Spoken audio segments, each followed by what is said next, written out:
Okay, so this is called arrogance. Um, the weight of arrogance is such that no bird can fly carrying Ooh. it. Mm. And the man, or let's say person, who feels superior to others, that person cannot dance. The real dance, when the soul takes God into its arms and you both fall onto your knees in gratitude, a blessed gratitude for life. That's beautiful. It's Yeah, really St. lovely. John of the That's Cross. fantastic. Yeah. And it's got So that's sort of how I feel about all this. it's got your most favorite verb in it, dance. I Yeah, see. it really does. I see what you're doing. And you So see where we're yeah, going. I can see it. So I just want to say a few things, and then we might be able to wrap up. Because I want to respond to what you just talked about, arrogance, and the phrase that I like to use is that we in the intelligence community will often speak with an inappropriate air of authority. So we speak as if we're omniscient and know everything that we should know, that is necessary to know to make such a definitive statement. But when you unpeel the onion, you see all the flaws in our assumptions and our assumption train.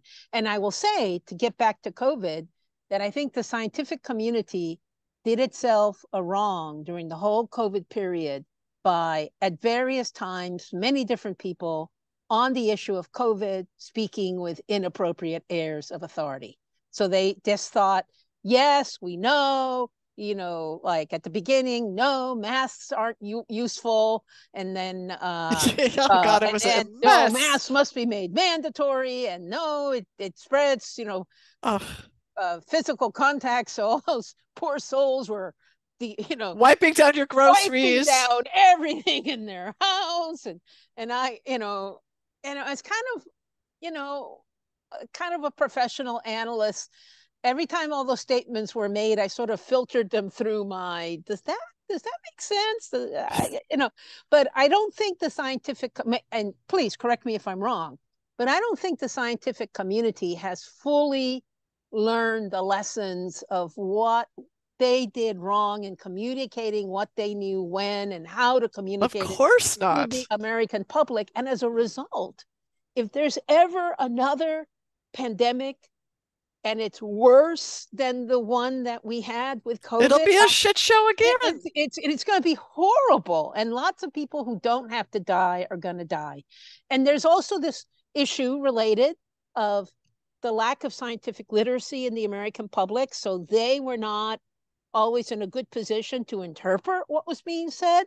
But Well, but it doesn't help when like you the can't blame the CDC comes American out and public for says, that. yeah, Yes, exactly. The CDC comes out and says masks don't help, really, but we need to save the masks for the healthcare workers. yes, yes, Why yeah, would they yeah. use them if they don't help? I was very proud of myself. I scored 10 N95 masks in early February because I knew this I was did going to be too. horrible. Yeah, yeah. And I bragged about it on some social media platform. Bragged, yes, I bragged about it. I have to face up to that.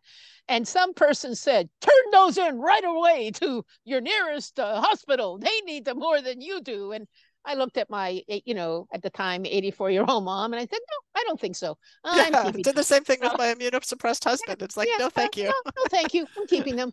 But I think this inappropriate air of authority is like the evil twin of expertise. Yeah.